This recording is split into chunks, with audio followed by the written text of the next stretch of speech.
for giving your precious time, and we are honored by your association. So on behalf of ISKCON Scarborough, I'd like to thank everyone, especially Mother Sao, for giving us this wonderful opportunity to be with all of you. So as a small token of our appreciation, we would like to call upon our temple president, His Grace Bhakti Yoga Prabhu, to give a small token of our appreciation to Mother Sao. So we call upon Mother Sao to kindly come forward and accept our small token of appreciation, which is actually priceless.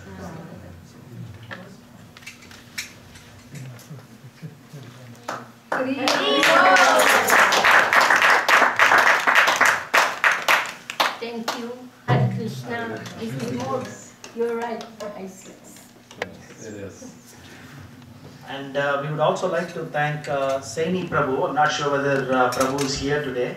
He acted as a catalyst in making this happen. So if he's not here, we would like to pass along this wonderful gift as well to Prabhu through Mother Sao as well. So if this can be passed along to Prabhu Saini. Yeah, he's not here. He'll be here later.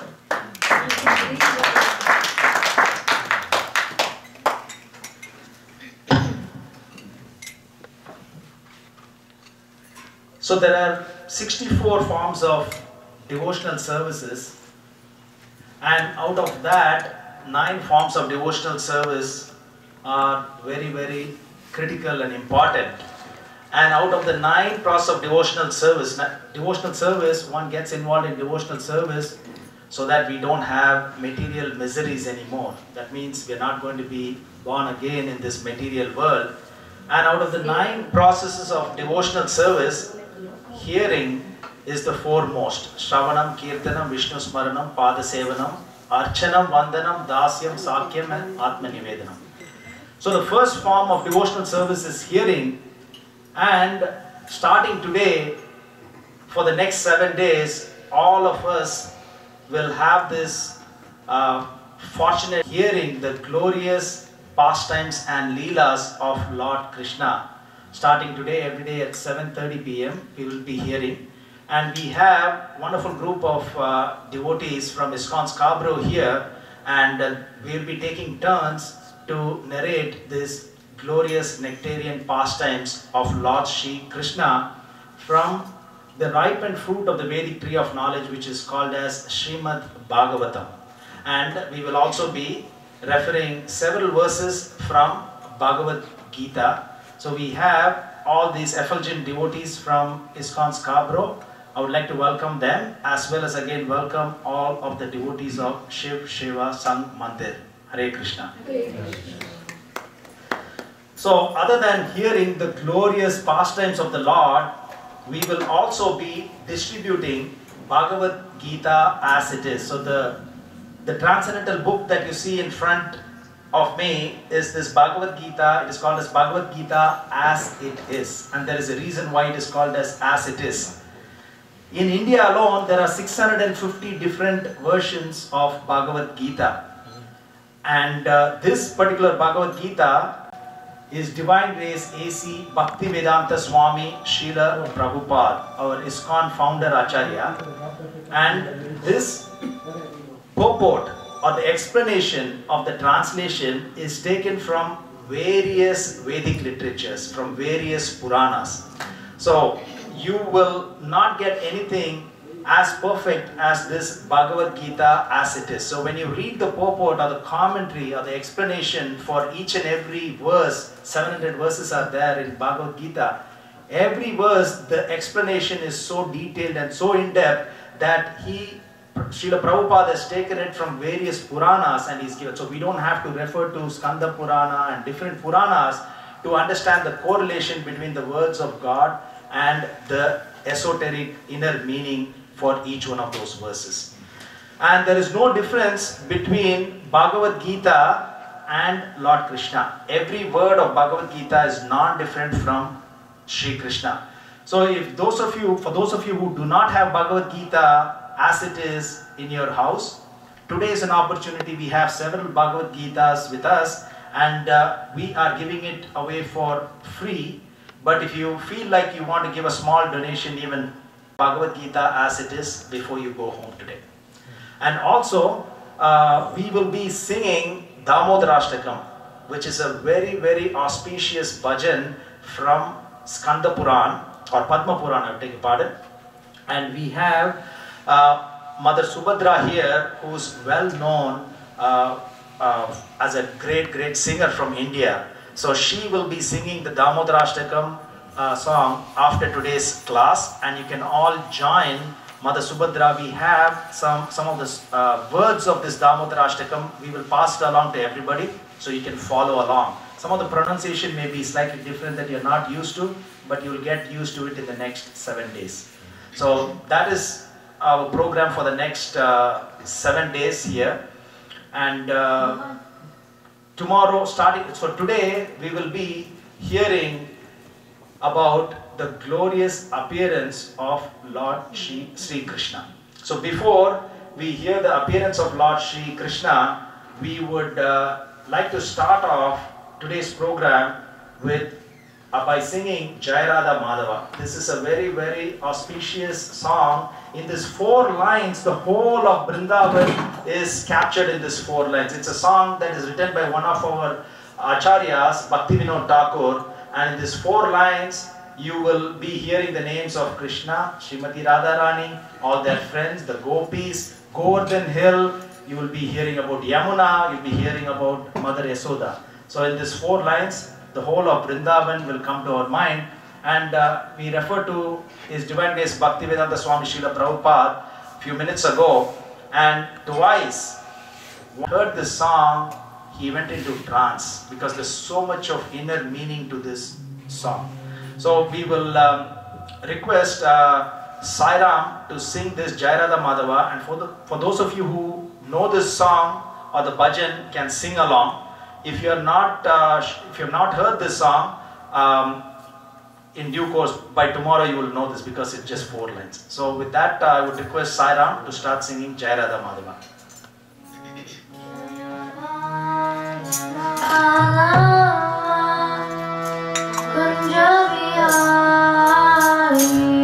Hare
Thank you, Sarah. Here, the glorious appearance of Lord Shri Krishna. I would like to seek the blessings of all the assembled devotees here. With your blessings, I would like to start today's class. Hare Krishna. And I would also, in our Brahma, Madhava, Gaudiya, Vaishnava Sampradaya. For those of you who know these invocation prayers, you can chant with me. Om Ajnanatimirandasya Jnananjana Shalakaya Chakshurmilitam Mena Tasmai Shri Gurave Namaha.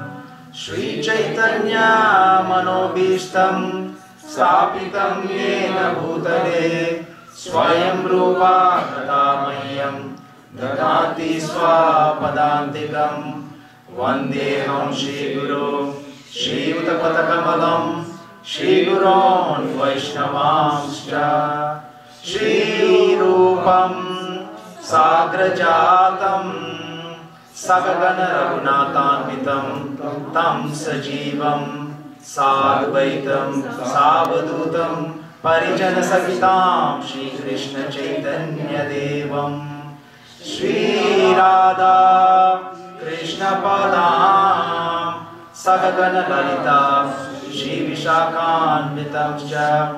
He Krishna Karuna Sindhu Dina Bandhu Jagatpate Gopesha Gopika Kanta Radha Kanta Namostute Tapta Kanchana Gaurangi Radhe Vrindavaneshwari Vrishabhanu Sute Devi Pranamami Hari Priye Vancha Kalpatirvyascha Kripa Sindhubhyeva cha Patitanam Pavanebhyo Vaishnavebhyo Namo Namaha. Jai Shri Krishna Chaitanya Prabhu Nityananda Shri Advaita Gadadara Shri Vasani Gaura Bhakta Vrinda. Hare Krishna Krishna Krishna Hare Hare Hare Rama Rama Rama Hare Hare.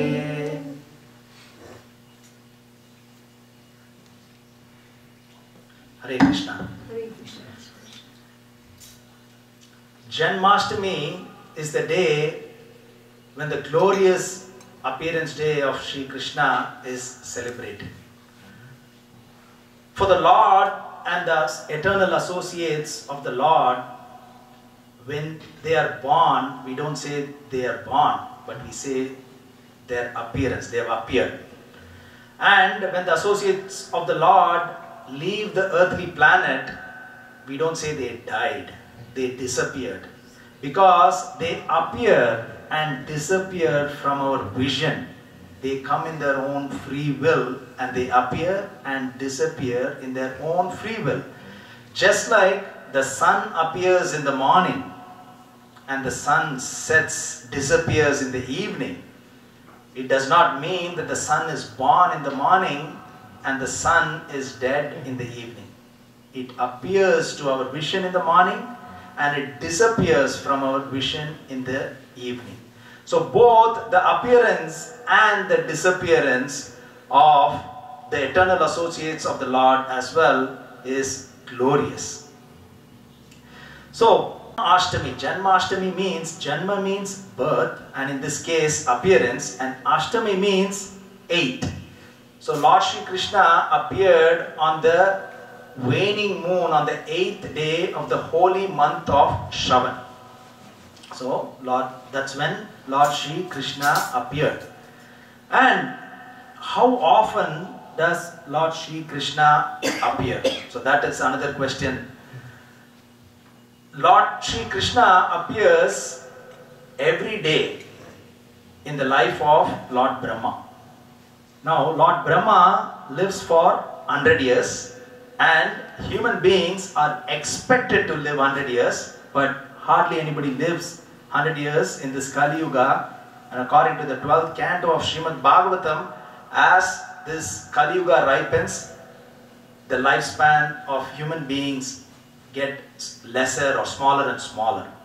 So the expected lifespan of human being is 100 years, and Lord Brahma, who lives in Satya Loka, which is the highest planet in the material world, he lives for 100 years as well.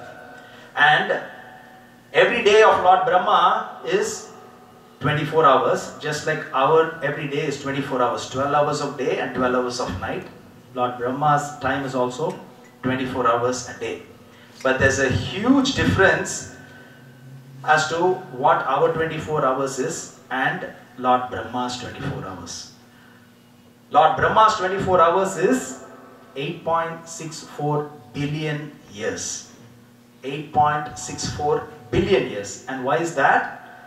Because the 100 years of Lord Brahma is 311 trillion and 40 billion years. So when you do the math, every day is 8.64 billion years, and Lord Shri Krishna appears every day in the life of Lord Brahma.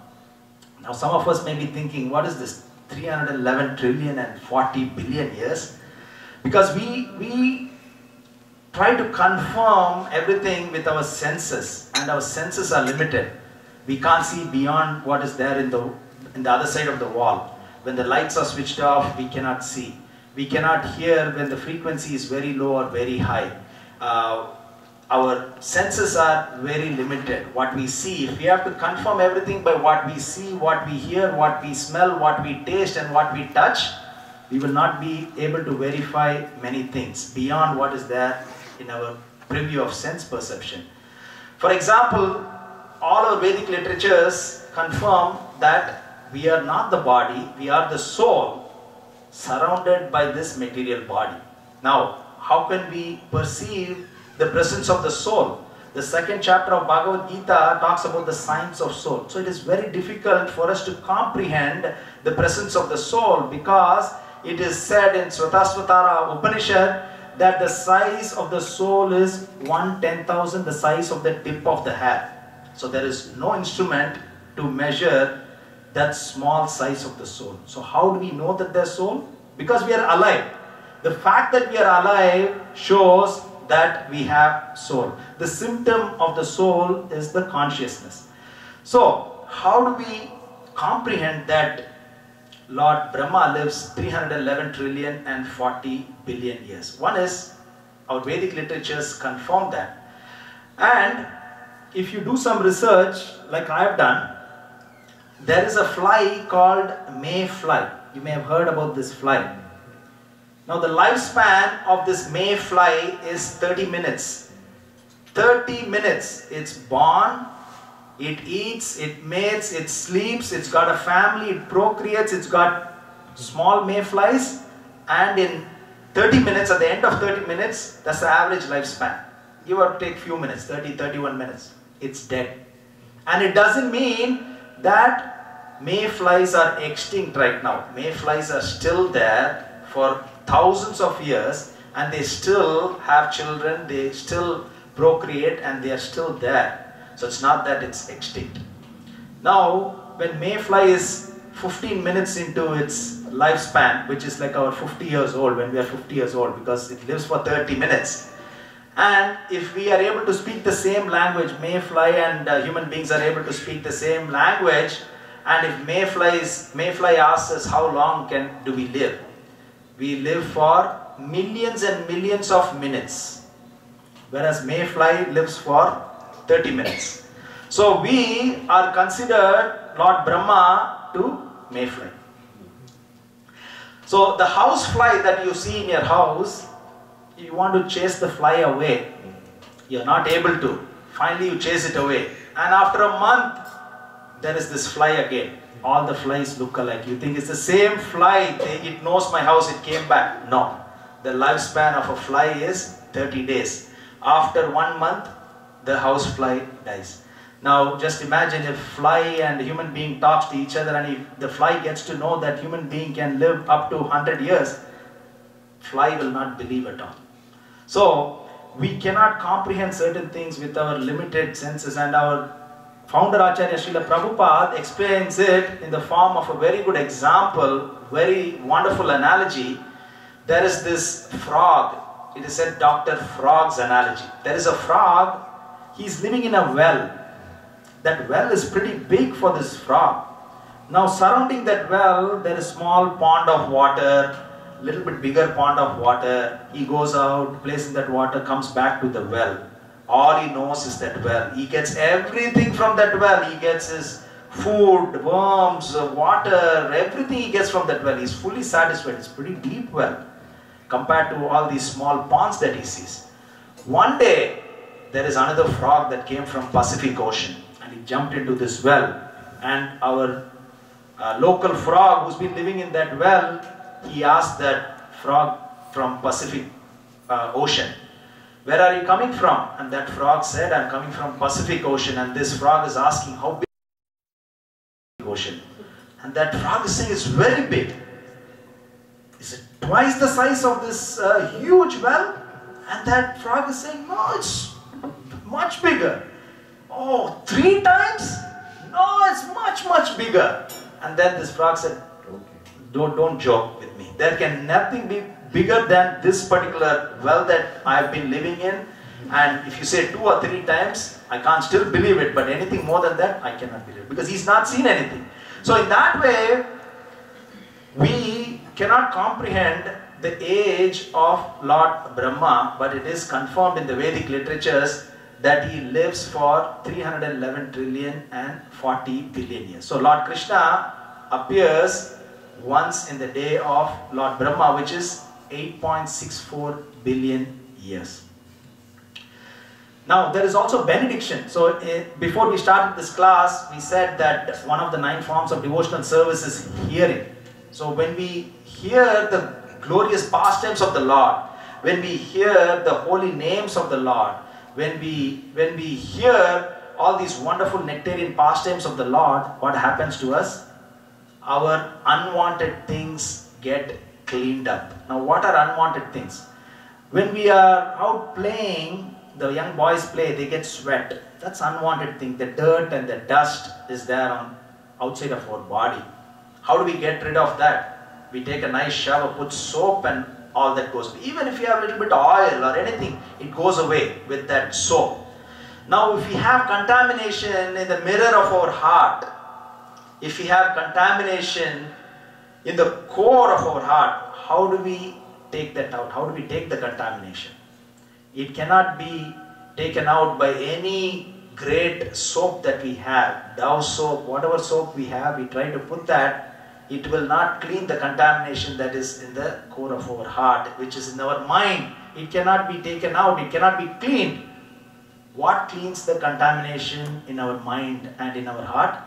It's only hearing the glorious leelas of the Lord, hearing the names of the Lord, it gets cleansed. Now the next question, what is this contamination? Yeah, you said about this perspiration and dirt and oil. That we understand, it's unwanted, we want to be clean. So what is this contamination in our heart, in the mind and in the mind? Every religious text confirms the same. Lust, anger, greed, envy, pride and illusion. So these are unwanted contamination, or it's called as anarthas, that is there to different degrees in all our hearts. And how do we get rid of this contamination? Again, by listening to the leelas of the Lord, hearing the names of the Lord. That is the only way we can cleanse this contamination. And there is also benediction in Srimad Bhagavatam, which is again the ripened fruit of the Vedic tree of knowledge. There is a benediction, actually two benedictions given by Sukdev Goswami to Maharaj Parikshit. And through Maharaj Parikshit, all of us get the same blessing. And what is that? Sukdev Goswami says, just like Ganges purifies the three worlds. What are the three worlds? Lower planetary system, middle planetary system and upper planetary system. We are in middle planetary system called Bhuloka. So Bhuloka, Bhuharloka, Swargaloka, Janaloka, Mahaloka, Tapaloka, Satyaloka. Satyaloka, we talked about Lord Brahma. He resides in Satyaloka, the highest planet in the material world. And then below us, Atala, Vitala, Sutala, Talatala, Rasatala, Mahatala and Patala. So we have 14 planetary systems. But all the 14 planetary systems are purified by Mother Ganga, Ganges.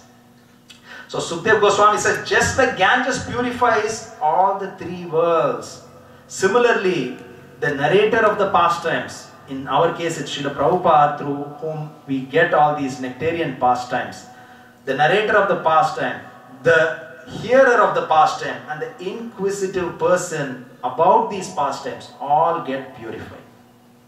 And the second benediction given by Sukdev Goswami, the pastimes of the Lord are the medicine for the miseries of material existence.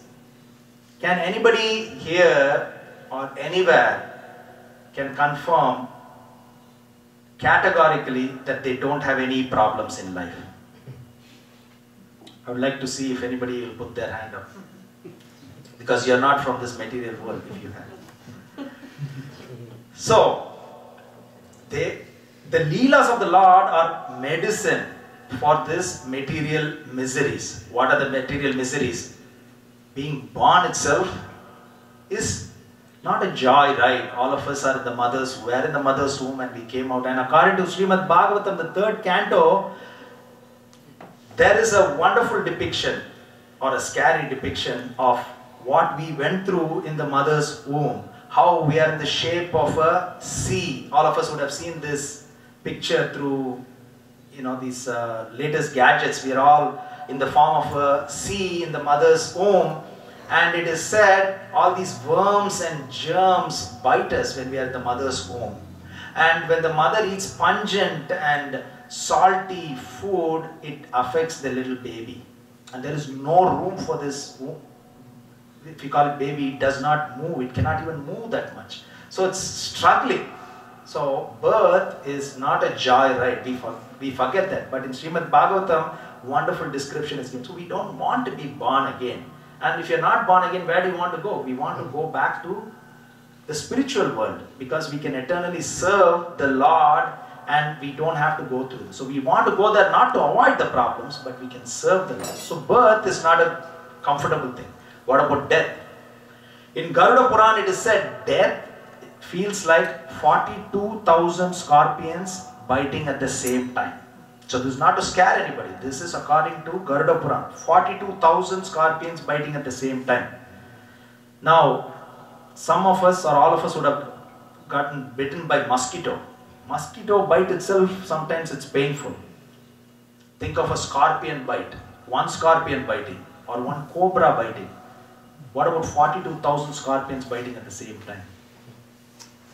So birth is not very happy process. Death is not a very happy process. What about old age?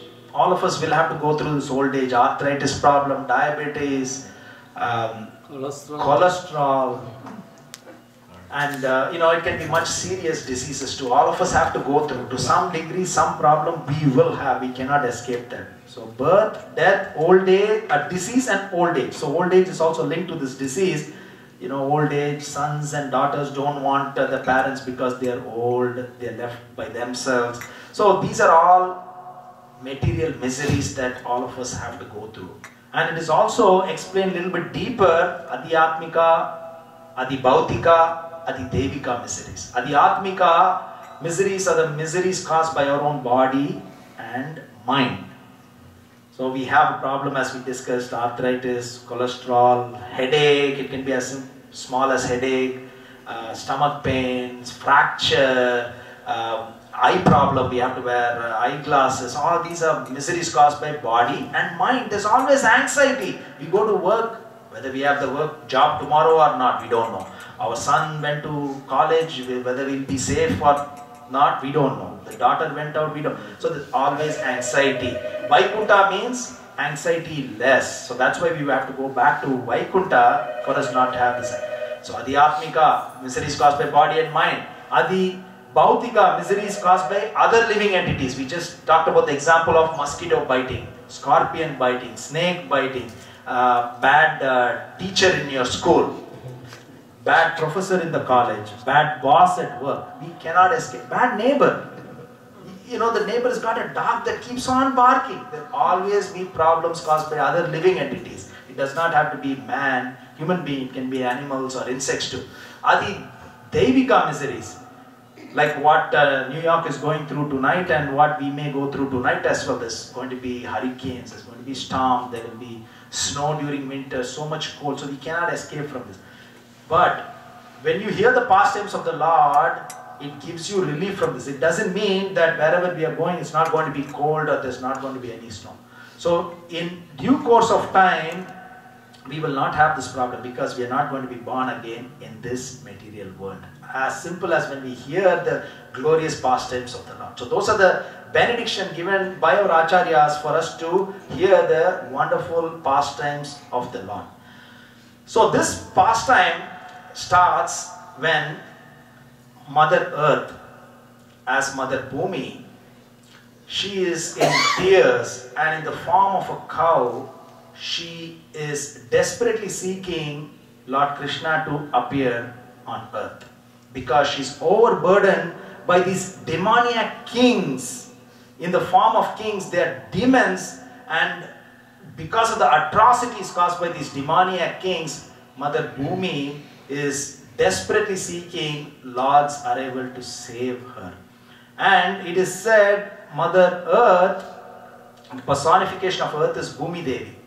She can tolerate any weight, she can hold any weight. The oceans, the Indian Ocean, Arabic, Pacific Ocean, all these, Lake Ontario, all these wonderful skyscrapers that are so heavy, all the buses and trains, she can hold anything. But she cannot hold a liar or demoniac person.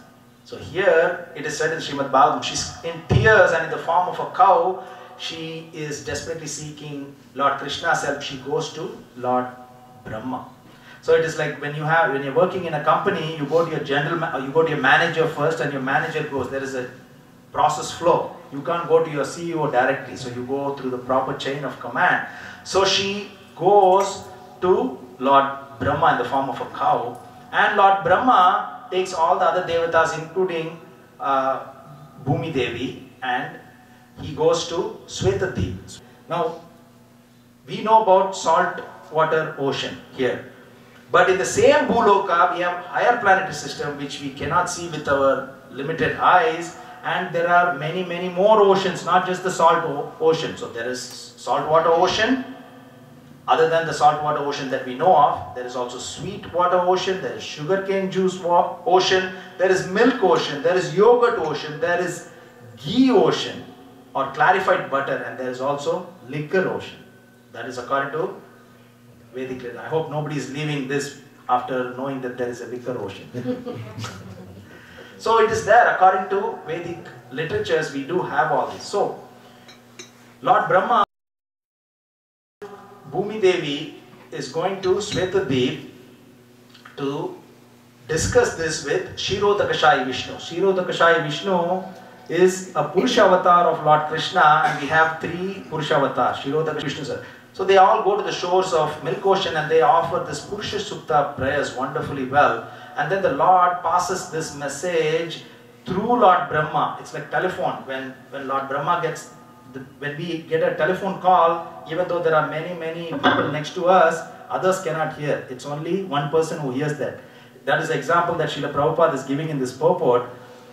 He's called as Adi Kavi. Lord Brahma is called as Adi Kavi. He was the original poet because he got the Vedas transferred to his heart. Like that, he gets this message from Kshirodakashayi Vishnu, and Lord Krishna, in the form of Kshirodakashayi Vishnu, tells him that I know what is happening and I will come there very soon to annihilate this miscreants, all these miscreants.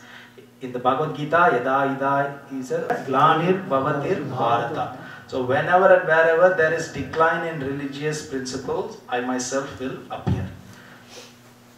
And Paritranaya Sadhunam Vinashaya Chaduskritam Dharma Samsthapanarthaya Sambhavami Yuge Yuge. So why does Lord Krishna appear? To deliver the pious and to annihilate the miscreants and to re-establish the principles of religion. So Krishna says, I am going to appear on earth. So we'll fast forward this pastime a little bit, and then the son of Surasen is Vasudev. Not Vasudev. Vasudev is another name of Krishna, but Vasudev. So Vasudev is the son of Surasen, and Devaki is the daughter of Devaka. They get married, Vasudev and Devaki get married, and in so much of love, Devaka is giving wonderful gifts to his daughter at the time of marriage. And what does he give? He gives 200 maidservants, 400 elephants with golden garlands, 1800 fully decorated chariots, and 10,000 horses. So this may be termed as dowry, but not with that negative connotation, because this is lovingly given by the father to the daughter before she goes to the husband's house. And this chariot in which they are going is driven by, who rides the chariot? Who's the chariot driver? Anybody remembers? Kamsa. Kamsa is the son of Ugrasen. Ugrasen and Devaka are brothers. Hence, Devaki and Kamsa are brothers and sisters. So it is a Vedic custom that when the sister is married, the brother rides the chariot or whatever the vehicle is, and he takes his sister to the brother-in-law's house almost till the end, so that the girl does not feel lonely, she does not feel homesick. So here, Kamsa is driving this chariot with Vasudev and Devaki, and there is a wonderful festive atmosphere there, because there is kettle drums, bugles, conch shells, mridangas, flute, all these wonderful instruments are being played, and it's a wonderful atmosphere. All of a sudden, there is a divine voice that is vibrating thunderously from the sky, and it says, "You fool Kamsa, you do not know. You are driving the chariot with your sister and your brother-in-law, but you do not know that the 8th son of Devaki will kill you." So remember this. This is the first time Kamsa is being called as fool, and I'll refer to this later on, because he's been called as fool the second time later on by someone else. So here, and then immediately Kamsa is so angry he takes the sword and he is about to kill his own sister. And at that time, Vasudeva stops him and he says, Kamsa, you are one of the greatest kings of Bhoja dynasty. You are a great ruler. But I can't believe that you are ready to kill women, and that too your own sister, and that too immediately after her marriage, because according to Vedic scriptures, we cannot kill anybody, and the worst form of sin, killing, which brings greatest sin, is when one kills a Brahmin, when one kills a woman, when one kills a child, and one kills a cow. So here, you being a great king, how can you kill a woman, and that too your sister, and that too just after she got married? And he says, wonderful philosophy he preaches, Vasudeva to Kamsa, and he says, death is born with birth. So I'm going to repeat this again. It's a nice one-liner to meditate. Death is born with birth for all of us, because we are sure to die. One who's born is sure to die, and one who's dying is sure to be born again.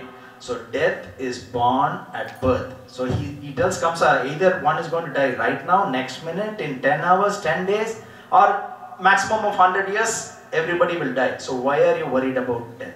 And he gives this wonderful condensed form of this second chapter of Bhagavad Gita, which is again I refer to Science of Soul by Lord Krishna to Arjuna. The most famous verse is about soul is the 13th verse of the second chapter. Dehinosmin yata dehe kaumaram yavvanam jara tata dehantara praptir dhiras tatra namuyyate. As the embodied soul passes in this life from boyhood to youth to old age, similarly the soul at death takes on another body. And one more beautiful verse is there in the 22nd verse of the second chapter. Vasamsi jirnani yata vihaya navani grinnati naroparani tatamyani navani dehi.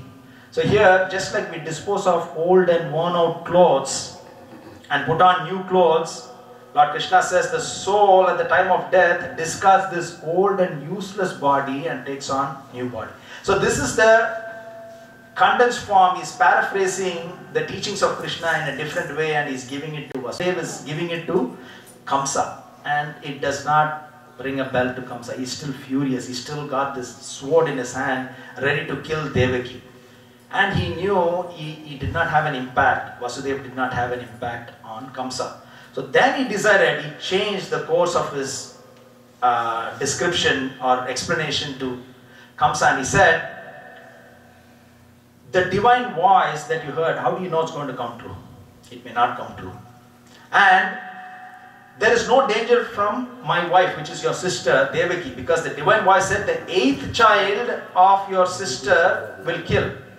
So here 8th child may be born, I may have kids, I may not have kids, or I may just stop with 7 children. Who knows? That is my destiny.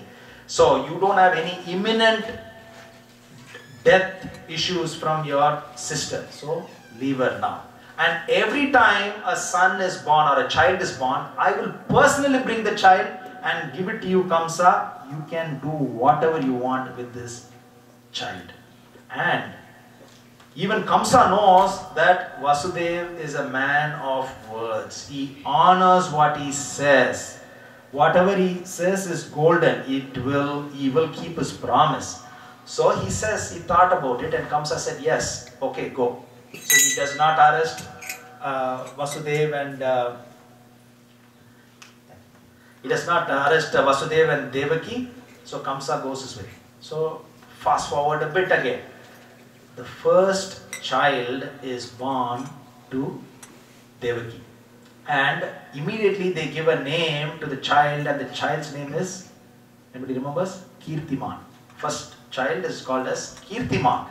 And immediately, because he's a man of words, Vasudeva is carrying Kirtiman and going to Kamsa. Kamsa, I gave you my word. You wanted to kill all my children? Here is it. You have to, devotees, you have to think deeply in this. Now, one is keeping the word. If I said to somebody, I'll give you $100, That is one thing. But just imagine a newborn child, the most beautiful child. He's taking the child and he's giving because it's word of honor. And even Kamsa is a demoniac personality. He himself is very impressed with Vasudeva and he says, take the child back. I appreciate you bringing the child, but according to that divine voice, it said only the 8th child will be my killer. So you take the child back. This is just the first child. So he takes the child and goes back, but he knows any time Kamsa can change his mind. And what happens at that time? Narada Muni comes and talks to Kamsa because he is worried Kamsa is becoming very good, which is not good in different ways because he is trying to accelerate the advent of Krishna.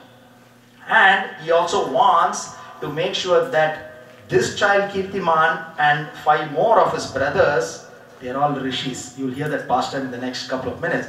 They are all rishis. So he does not want, Narada Muni does not want these rishis to prolong their agony in the material world. We already said Adhyatmika, Adhibhautika. He does not want them to go through this because they are exalted rishis.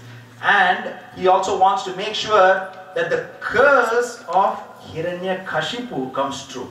So again, that is in this pastime which we are going to hear now. So because of that, he says, Narada Muni talks to Kamsa and he says, by the way, all the demigods have taken birth in Bhoja dynasty, in Andhaka dynasty and Yadu dynasty. Already the demigods have come. It's like the warriors have come to attack you. So the demigods are already born. And by the way, you, Kamsa, in the previous life, you were Kalanemi. And in the life of Kalanemi, you were killed by Lord Vishnu himself. If you remember in the exciting warfare between demigods and the demons, Kalanemi came in and with his blazing trident and he hurled that blazing trident on towards Lord Vishnu. Lord Vishnu caught it effortlessly and threw it back on Kalanemi and he died. That's how Kalanemi died. And he is incarnated as Kamsa. And he said, and also Narada Muni said, in a circle, how do you know where it started, where is it finished? How do you know which is first child? You think it is first child, but you know there are a lot of permutation and combination. Don't take a chance because he's accelerating the advent of Lord Krishna. So he said, don't take any chance. So immediately Kamsa, who gets influenced very easily, you will see that in other, as we narrate this pastime as well. So immediately he takes Kirtiman, the newborn baby. So be prepared to hear this. It's not very nice to hear. So he takes this newborn baby and smashes the head of this newborn baby on the rock. Newborn baby's head is shattered to pieces. There is just blood all over and he kills Kirtiman. Not only that, immediately he arrests Vasudeva and Devaki, imprisons them. And then he captures the Bhoja dynasty, Andhaka dynasty and Yadu dynasty. So everything is under his control because Narada Muni said the demigods are born in all these 3 kingdoms. So he captures all the 3 kingdoms. And how did he capture? He kicked out his own father, Ugrasen, from the throne and he captured that major kingdom as well. So now he's got control of everything and then he's also imprisoned Devaki and Vasudeva. In due course of time, 5 more children are born to Devaki. Every time the child is born is trademark way of killing. Taking the baby, smashing the head against the rock and killing them. And we need to understand this pastime as to who are these 6 children of Devaki, or who are these 6 elder brothers of Balram and Krishna. So we have to go to a different point in time in Srimad Bhagavatam to know about this pastime. Marichi is one of the sons of Lord Brahma. And Marichi had 6 sons. So these are the rishis, 6 sons of Brahma was chasing after his daughter, which we know the famous pastime. And at the time these 6 rishis were laughing at Lord Brahma. What is this? He's chasing after his own daughter. And whether Lord Brahma was right or wrong, he's an exalted devotee. And they got cursed. The 6 sons of Marichi got cursed to be born as demons. So these 6 rishis are born as Kalanemi's sons. And Kalanemi is the son of Hiranyakashipu. So we know the exalted son of Hiranyakashipu is Prahlad Maharaj. Now Hiranyakashipu also had Kalanemi as his son, and the 6 sons of Kalanemi are these exalted rishis who are actually grandsons of Lord Brahma, or the sons of Marichi. And they do severe penance, and after severe penance, and they do penance for Lord Brahma, because they have this attraction towards their original grandfather, not towards this demoniac grandfather of Hiranyakashipu. So they do the severe penance to Lord Brahma, and Lord Brahma asks, what benediction you want? And at that time they got influenced by their existing grandfathers. I don't want to be killed by Gandharvas, Kinnaras, Kimpurusha. So he asked for some material benediction, and so Lord Brahma grants them the material benediction. Hiranyakashipu gets to know that his grandsons, instead of praying to Hiranyakashipaya Namaha, instead of praying to Hiranyakashipu, they prayed to Lord Brahma. He cursed them. Now, because your father Kalanemi did not stop you from worshipping Lord Brahma and did not encourage you to worship me, so I curse you that Kalanemi himself, in the next life, he will incarnate as Kamsa and he will kill all 6 of you. So those are the 6 children, the rishis of the sons of Marichi, who then became the sons of Kalanemi, and then they became the sons of Devaki.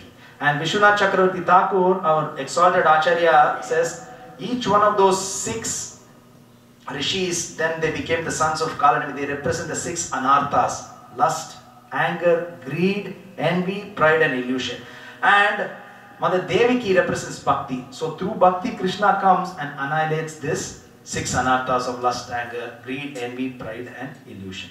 And then Lord Krishna calls Yogamaya. Yogamaya is the spiritual potency of the Lord, and Mahamaya is the material potency of the Lord. And Yogamaya and Mahamaya are like electricity. Electricity can be used to heat the oven or give fire, as well as make the refrigerator very cold. The same electricity can be used both ways. So that is how partial expansion of Yogamaya is Mahamaya. So Lord Krishna calls Yogamaya, and he says the 7th child of Devaki will be my elder brother, Lord Balram. So forcibly take him from the womb of Devaki and transfer it to Rohini. And Rohini is another wife of Vasudeva, who's living in the palace of Nanda Maharaj in Gokul Mahavan. So she does that, and because he's forcibly taken from the womb of Devaki to Rohini, Lord Balram is also called as Shankarshan. And then Lord Krishna appears in the... So everybody thought that Mother Devaki had a miscarriage because she was pregnant, but she did not deliver the child because it was forcibly taken from her womb and transferred to Rohini. And then Lord Krishna appeared in the mind of Vasudeva, and from his mind Krishna was transferred to the mind of Devaki, and from the mind of Devaki Krishna got transferred to the heart of Devaki. That's how Krishna was conceived. And at that time Vasudeva looked like blazing sun. He had that effulgence in him. Same thing with Devaki. She looked like glowing fire, and Kamsa saw this and he knew. Even though the voice told that it will be the 8th child, even though the 7th child was not born because it was transferred, even though this looks like Lord Krishna's advent looks like the 7th child, but he knew, looking at Vasudeva and Devaki, that this child that she's pregnant with is the one who's going to be so powerful and who's going to kill Kamsa. So what did he do? He swore to kill Devaki for the 2nd time. So first time in the chariot he was about to kill, then Vasudeva talked to him, he stopped. 2nd time again, now he's about to kill, but then good sense prevailed. And what is the good sense? He said, if I kill my own sister now who's pregnant, I'll be condemned in this life and in the next life. At the end of this life I'll be going to hell. So he believes in that. I will be going to hell. Even though he killed the children, he's going to go. He thinks that now is the time he's going to go to hell if he kills his sister. And Vishwanath Chakravarti Thakur in his purport, again given by Prabhupada to us, he says, it's like a butcher. Butcher should not live and should not die.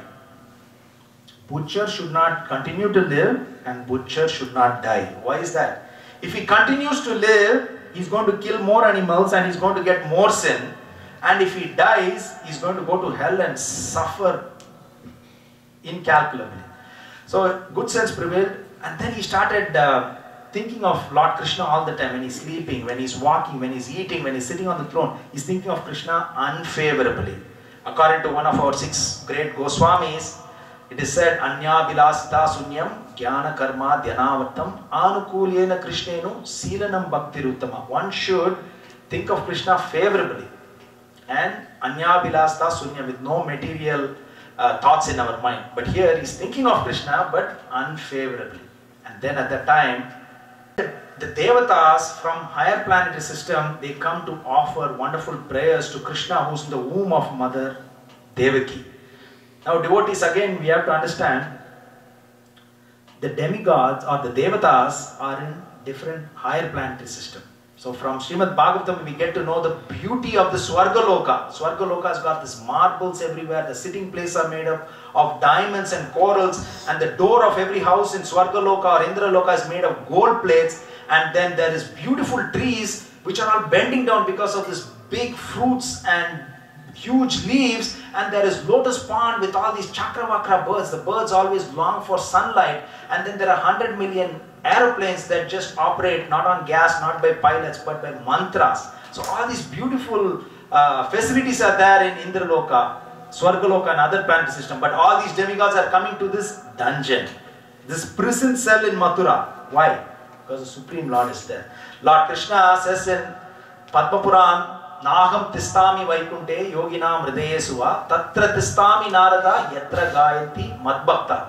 My dear Narada, I do not reside in my abode Vaikunta, nor do I reside in the hearts of the yogis, but I reside where my devotees always chant my holy name, chant my glories, recite my pastimes, as we are doing today. So Krishna is there, because that's a promise he gave to Narada. So all these demigods came on a pilgrimage to this dungeon or to this prison cell, leaving their own abode, and they offer wonderful prayers. And after that, all these beautiful constellations started happening. The auspicious star of Rohini, auspicious stars of Ashwini, all these auspicious stars are coming. And Gandharvas are singing, Apsaras are dancing, Kinnaras, Kimpurushas are all offering flowers because of the impending arrival of Lord Krishna. And finally Lord Krishna appears. And he appears in this four-arm form of Vishnu. So he's got this beautiful blackish blue form, and he's got this glittering golden yellow dhoti, and he's got this Kastuba jewel, he's got this Srivatsa mark, and he's got this armlets, bracelets, fully grown hair. Now just imagine, newborn baby, fully grown hair with 4 arms, and he appears. And then immediately Vasudeva mentally is offering 10,000 cows as donation. And then Devaki prayed to Lord Krishna and he said, please change your uncommon form. You know, you're looking, what is this 4-arm form? Because I cannot even hide you. Because Kamsa is in the lookout to kill all my children. I cannot even hide you, because the moment he sees you, he knows that you are that person who's going, you are that Lord who's going to kill him. And then at that time, Lord Krishna tells in this 4-arm form, he's telling Mother Devaki that you are not my mother and father, Vasudeva, not only in this life, but as Prishni and Sutapa. Sutapa is again the son of Brahma. To Prishni and Sutapa, I was Prishni Garbha in Treta Yuga. So Prishni was Devaki and Sutapa was Vasudeva. And late 12,000 years they did severe penance, and then Prishni Garbha was born. And then the next time he was born to Mother Aditi and Kashyapa. And he was born as Vamanadev, and his other name was Upendra, Trivikrama, Urukrama. And then in this life he comes as Supreme Lord Krishna to Devaki and Vasudeva. So that is the glorious appearance of Lord Krishna. And then, you know, he inspires Vasudeva to take him, Lord Krishna, and to go to Gokul Mahavan, because this is in Mathura. Gokul Mahavan is about 6-7 kilometers. So in the night he inspires them, all of them, Vasudev is chained and all these guards are there, and then the doors have got huge locks, but then because of Yogamaya potency, come off, the door suddenly opens, all the guards fall asleep, and then Vasudev is carrying Lord Krishna, and there is Yamuna river in between, and the Yamuna river parts, just like Indian Ocean parted for Lord Ramachandra.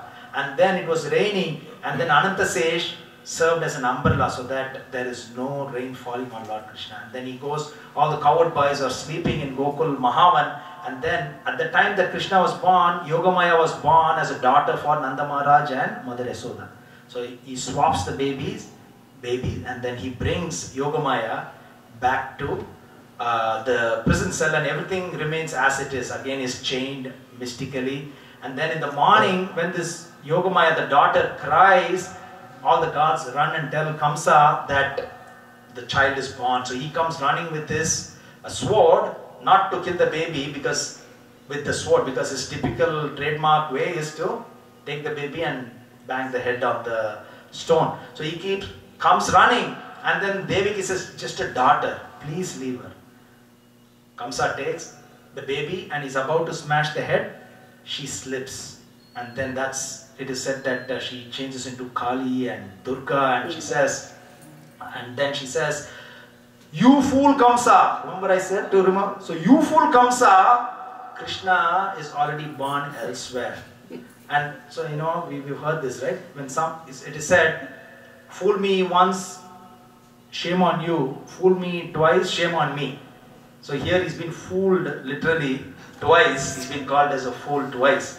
And then right after that, he is, he's bewildered because suddenly this supreme personality came in the form of Durga, and then she told what is going to happen. So he changes, he's dramatically changing, and he calls himself a Rakshasa, and he falls at the feet of his own sister and Vasudeva for all the troubles that he gave. And then Vasudeva and Devaki forgive him, and he goes back to his demoniac friends. And it is said, who we are is who we associate with.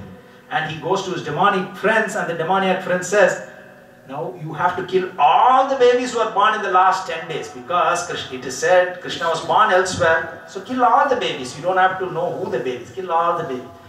As I said, he very easily gets influenced. So he orders all his demoniac friends to go kill all the babies, newborn babies, and then they started killing. And also, these demoniac friends, associates, tell him, in the body of Lord Vishnu, all the devatas are residing.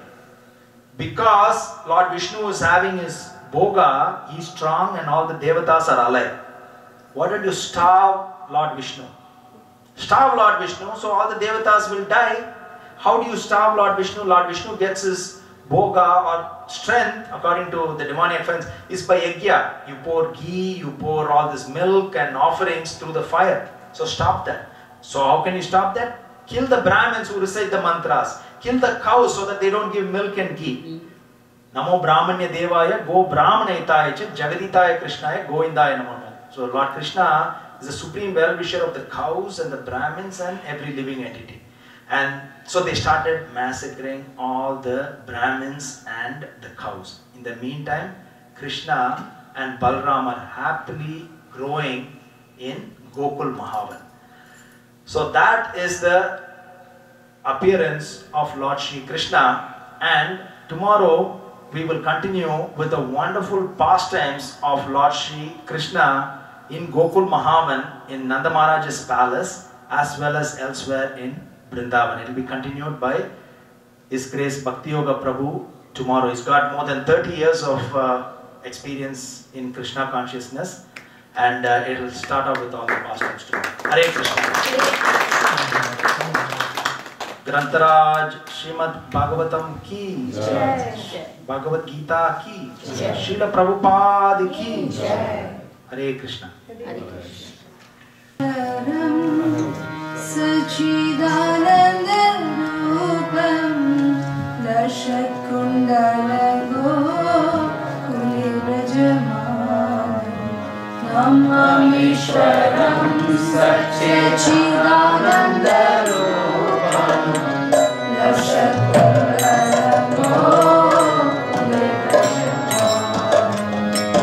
Yashoda Vinod Mukha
भक्ति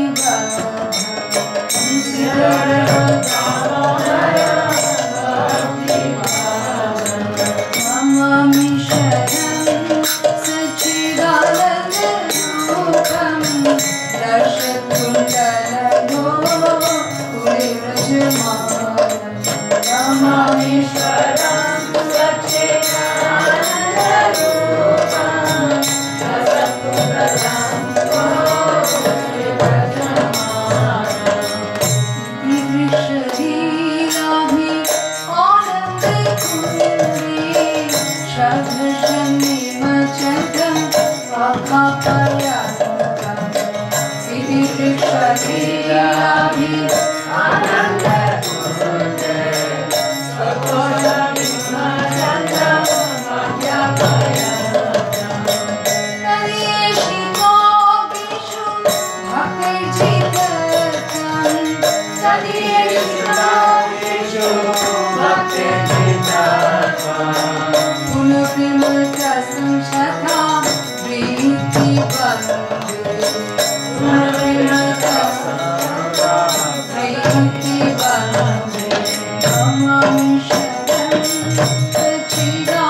Krishna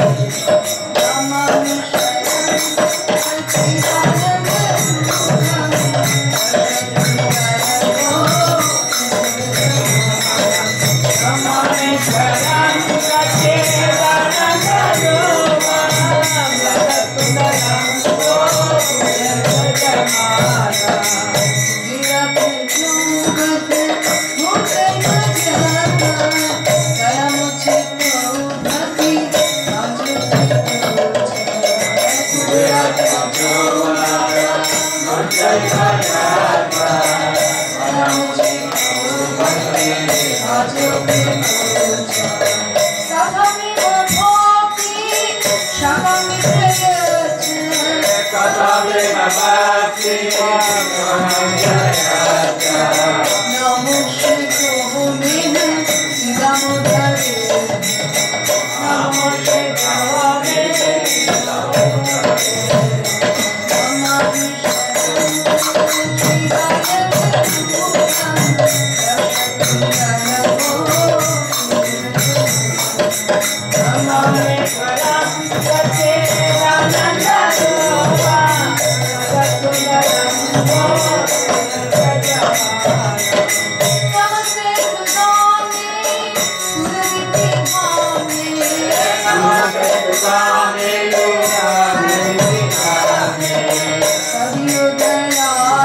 Namaste Narasimhaya. Namaste Narasimhaya. Namaste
His divine grace, A.C. Bhaktivedanta Swami Srila Prabhupada ki jai. Jai Nityalila Pravishta Om Vishnupad Paramhamsa Parikrajatacharya Astottara Satushi Shrimad His divine grace, Bhakti Siddhanta Saraswati Goswami Maharaj Prabhupada ki jai. Namacharya Srila Haridas Thakur ki jai. Prem se kaho Shri Krishna Chaitanya Prabhu Nityananda Shri Advaita Gadadhar Shivasari Gaura Bhakta Vrinda ki jai. Shri Shri Radha Krishna Gopa Gopinath Shama Kunda Radha Kunda Giri Govardhan ki jai. Shri Ganga Mai ki jai.